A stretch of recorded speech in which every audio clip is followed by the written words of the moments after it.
All right, so when the lights are bright, I like to dress the part.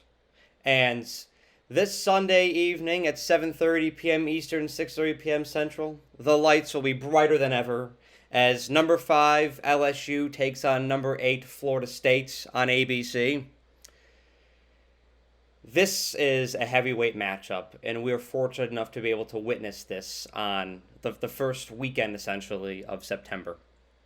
These are two teams in LSU and Florida State that are not only heavyweights, but they're as it's as even as a matchup as possible without the two teams being identical to each other. They're both squads that the general public has astronomical expectations for this year, as both teams prove to be considerably ahead of schedule when it comes to their rebuild that they were going through prior to the season last year. They seem to be ahead of schedule, and they both teams exceeded expectations last year. So for that reason, the expectation is excellence in 2023. I saw a lot of media outlets, a lot of media personalities put lists out this offseason and tier lists, playoff predictions. And I saw LSU and Florida State sprinkled throughout those lists all offseason. So the expectations are high for both of these teams. And if I'm a betting man, I'll tell you right now, I would not touch this game.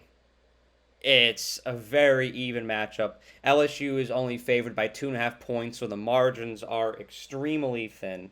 And from the composition of both these teams too, they're almost identical. Take the quarterbacks for instance. You've got Jaden Daniels at LSU and Jordan Travis in Florida State, and those quarterbacks they're almost essentially the same. As far as their placement among other quarterbacks in college football and their skill sets, they're almost the same quarterback. It's insane. And the wide receiving cores for both those teams are explosive. They have defenses that have a lot of potential this year and offensive lines that are expected to make drastic improvement going into this year. So, two heavyweights, and there's a lot of similarities between the two, which makes a fascinating matchup for a Sunday evening. When you've got a matchup that's this even, you've got to scan the field and assess what players are going to serve, or in this case, which player I think is going to serve as the ultimate difference maker. Who do I think that player is going to be? LSU outside linebacker, Harold Perkins. He's a bad man. But most importantly, he's disruptive, and he can give your quarterback fits. If he can manage to penetrate through that offensive line, get around it, get pressure on Jordan Travis all afternoon, or actually in that case, I'd say all evening, LSU can really differentiate themselves in this game. And I really think that's going to be the case, although I will say I do have hope, I have optimism for Florida State's offensive line. Did some research. Last year, they were ranked number 49 in the nation for run blocking and number 71 in the nation for pass blocking by PFF. So this line needs a lot of improving to be able to defend somebody like Harold Perkins for 4 quarters. But assessing how that there's a lot of returning players on this line and that they had another offseason of preparation with each other, I think they're really going to blossom. And the expectation is that the line is really going to progress. Looking at offensive line rankings, they're in the top 10. And for a lot of writers, top 10 offensive lineman rankings. So I have to consider that. It looks like they have a high ceiling. That line is going to grow a lot. So they may be able to contain Harold Perkins. But in matchups like this, you got to remember, these games are won in the trenches. And I like LSU's offensive line, defensive line combination better than Florida State's offensive line and defensive line combination. Now, when it comes to LSU's weak points, I will address their cornerbacks. That room is composed mostly of transfers now, so you have to wonder how they're going to gel, and if their chemistry is off, how will Florida State wide receivers be able to capitalize on that? because you know Jordan Travis is an excellent quarterback. And if there's mismatches, he and his wide receivers, they're going to capitalize on it. I guarantee it. He's excellent. And he's made so much progress. As Jaden Daniels, as I was saying before, they're almost the same as far as it comes to their trajectory as well. They both improved so much at that position. And Jordan Travis, you know, him and his receivers will capitalize on that if there's disparity between Florida State wide receivers and LSU cornerbacks. The running back room, too. I saw that John Emery has been ruled out for Sunday, so that's an issue for LSU as well. A running back down. You need every edge you can get in a game like this. That concerns me. But I was saying, I think this is a game that's going to be one in the trenches.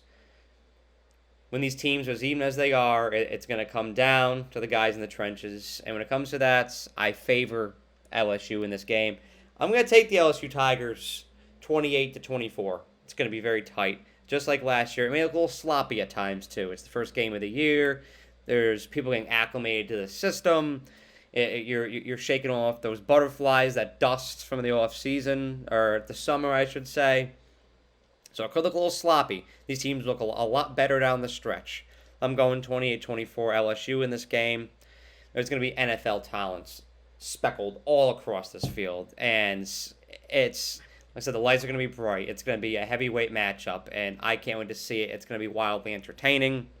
And as far as people working in the sports industry, now if there's anybody on, you know, any student assistants on the LSU or Florida State staff or anybody in the athletic departments that are interns working this game, what an opportunity this is. You're going to have a chance to network with some high-profile people. There'll be NFL scouts, even possibly executives in this building watching some of these players play. So that's an incredible opportunity as well. A lot of positive things in this game.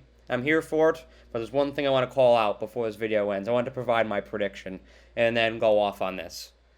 The fact that this game is being played at Camping World Stadium in Orlando, Florida, is absurd. A game of this magnitude should be in either Baton Rouge, Louisiana, or Tallahassee, Florida. Because could you imagine how either of those respective stadiums would be for a game like this? Those atmospheres, those environments would be off the charts. So, for the future, games like this should be at home, on a campus. They should not be neutral site, because those atmospheres would be unbelievable to be a part of and even witness from my own household. That's my only gripe about this game. Besides that, it's going to be riveting and wildly entertaining, and I cannot wait to spend my Sunday evening watching. I've been waiting all summer for it. Have a great day. Thank you so much for watching this video.